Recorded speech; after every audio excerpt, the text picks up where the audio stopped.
Mandela, as we all know, was driven by the firm belief and commitment to Africa's freedom, to empowering people so that they may truly become makers of their own history, and his commitment to the worldwide struggle to eradicate poverty. He regarded poverty as one of the greatest affronts to dignity. He told an audience of 22,000 people who gathered at Trafalgar Square in London in 2005. He told them poverty is not natural. It is man-made and it can be overcome and eradicated by the actions of human beings. He held fast to that view. And elsewhere he has written, and I quote, "Overcoming poverty," he said, "is not a gesture of charity. It is an act of justice. It is the protection of a fundamental human right, the right to dignity and a decent life." That's what he said. So when you look around the world around you, you must know that if you are to learn from Mandela, the one lesson you have to learn, because wherever you go, not even the biggest, richest economy in the world, in the United States, you will find that there is poverty there too. So there is cause for you to be an activist. Now, with an attitude like that, which is anchored to freedom, to empowerment people, to the eradication of poverty, Mandela booked his place on the freedom train, on what I call the epic journey shared by all humankind, the journey that began with the evolution of the human species. But friends, making a reservation on that train is the easy part. It takes blood, sweat, tears, and untold and unrecognized suffering and sacrifice by one's family to stay on the freedom train. It is the price that one pays for realizing one's humanity. And it is on the freedom train that Mandela tells us that he, I quote again, that he learned that courage was not the absence of fear, but the triumph over fear. The brave lion, Mandela said, is not one who does not feel afraid, but the one who conquers fear. Now, when Mandela said this to me in prison, I said, "Hey, I agree with you wholeheartedly." So quickly you agree. I said, "Yes, when I was being taught dynamiting in the GDR, they put me in a bunker, and through a peephole, my instructor was watching, and I had to take the dynamite, take the detonator, and crimp it to the fuse. And thinking I'm a brave guy, I just took the crimper and crimped it. And he lost his cool. He screamed at me. He said, "You are useless. Stop it. You are a waste. I want to put a recommendation that we withdraw you from sabotage for South Africa." So I look at him and say, "Why?" He says, "With your first act of sabotage, you will be dead." Because you have no fear. He said, "If you had fear, you would know that you would take the thing and crimp it against your hip in case you made a mistake and it exploded. At least the best bone in your body would take the shock. But here in front of you like this, you're a dead man walk. Since we don't need people like you." So Madiba says that. And I remember one moment then, when I reflect on my life in prison. I remember one moment when fear stopped me. During the early years in Robben Island, we were confined to that enclosed quadrangle, seated on concrete blocks, baking stones into pebbles with 4-pound hammers. Our view of the world was a patch of blue sky, walled in by that quadrangle. The only other sign of life that we saw working in that quadrangle and staying in those single cells was that after lockup, there would be the seagulls that would circle raucously and swoop down once we were locked up. Otherwise, there was no other sign of life. We demanded an end to this self-soulless, soul-deadening regime. And eventually the authorities relented. Now we were being marched to the limestone quarry, charged with the task of hacking lime from a blazing limestone rock face that hurled back smack into your face the shimmering heat of the sun. But we reveled in that daily walk to and from the quarry. We were seeing grass for the first time and trees, and we crisscrossed paths that showed signs of life beyond our little group of 30-odd prisoners and a handful of warders. The authorities did not like that. They did not like to see us enjoying it. In fact, in the early years, in midwinter, they used to make us shower at 5, 6 in the morning, cold shower. And we decided, hey, chaps, don't protest. Do like you're enjoying it. And after a while, we began to enjoy it, and they stopped making us shower at 5 o'clock. So this walking, the authorities didn't like it. And in their hardened hearts and numbed minds, they believed that their superiors in Pretoria headquarters had caved into our demands. And it was time the warders felt to wreak vengeance on us through all sorts of petty, small-minded, psychological and physical harassment.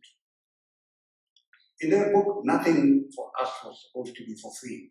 Not even the fresh air, not the greenery, and certainly not the walk that allows us the luxury to stretch our limbs and to drink deeply of the morning air.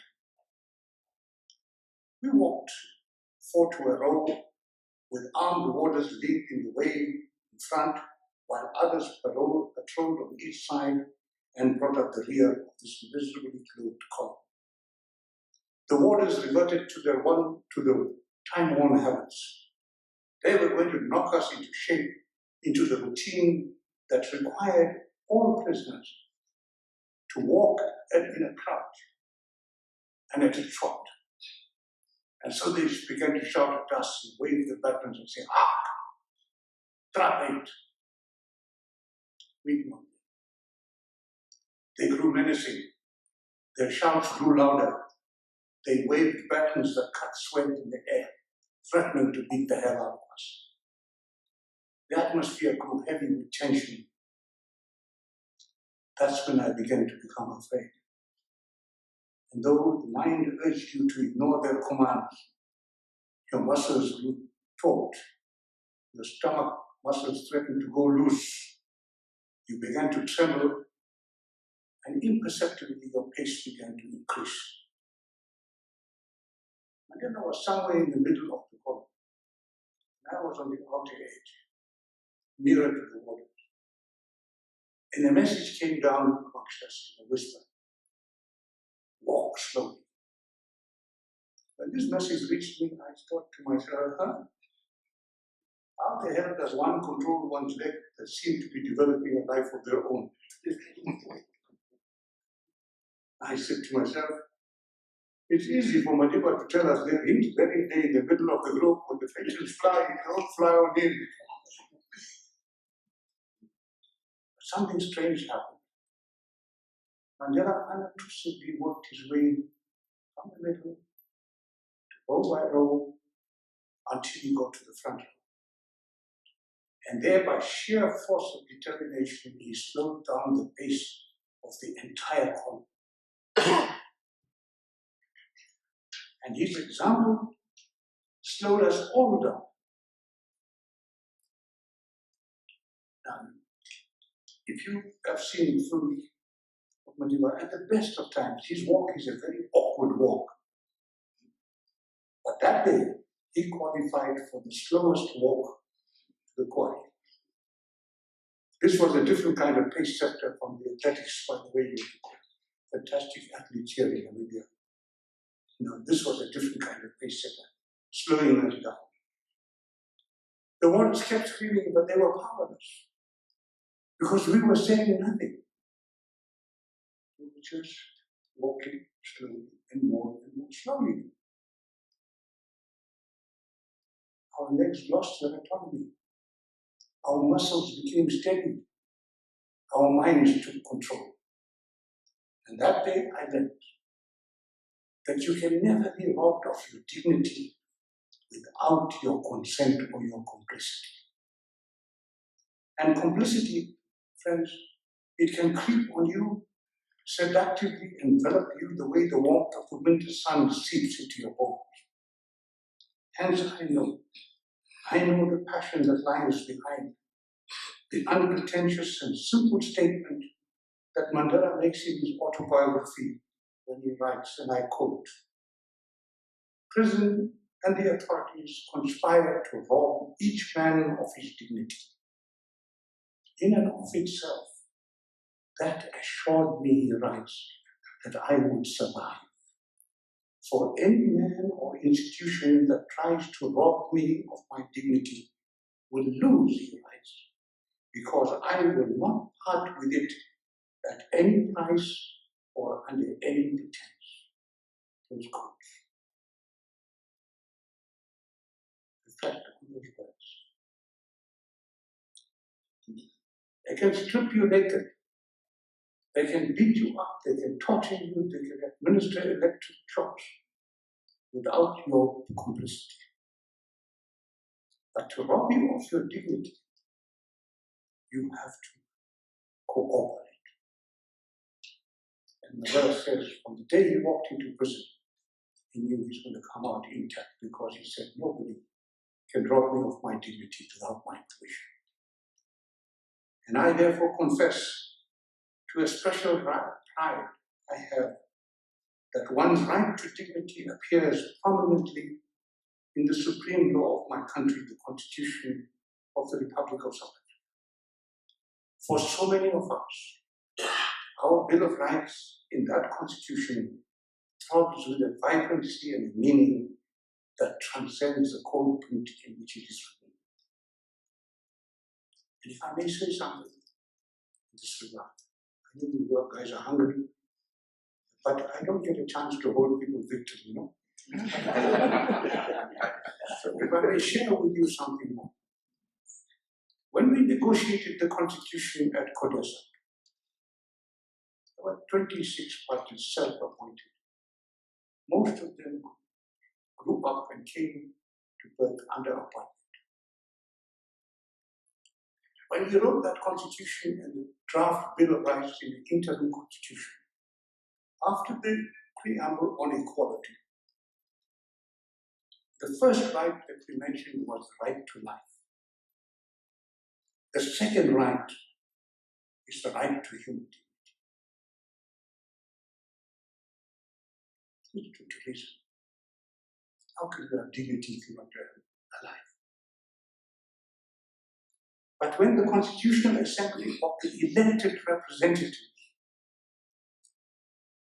elected in 1994 on one person, one vote, met, and for 2 years negotiated and drafted that Constitution, go and check it. It has in the Bill of Rights an introduction on equality. The first right that it mentions is the right to human dignity. The second is the right to life. Why? This thing hit me when I was teaching in Wellington in 2006. And I emailed and I phoned comrades who were involved, finding out, hey, Jeff, how did this happen? I was at CODESA, the Joint Secretary. How did this change happen? Nobody could explain. I said, was there a debate that we should change the order? There was no debate. Why? Because those 490 were elected people. They had lived under oppression and exploitation. And the symptom of that was that every day, as a person, a black person, you were humiliated. It was more important for us to assert our dignity. We said we'd rather die than suffer humiliation. And therefore, that Constitution, by having the right to human dignity put even before the right to life, is an expression of a direct experience of people. It's not academics sitting in an ivory tower theoretically stating that life comes before dignity.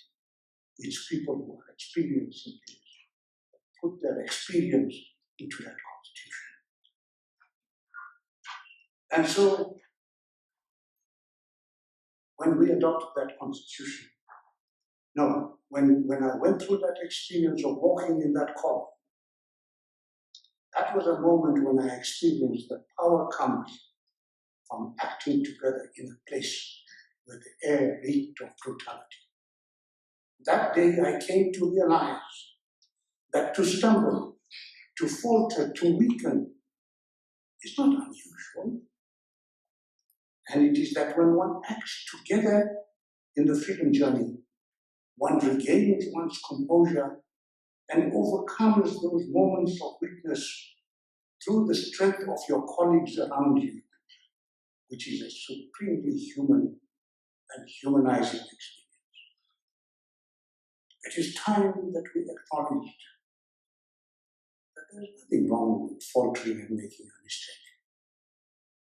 But it is time that we did not praise ourselves as if to say we become better people on our own.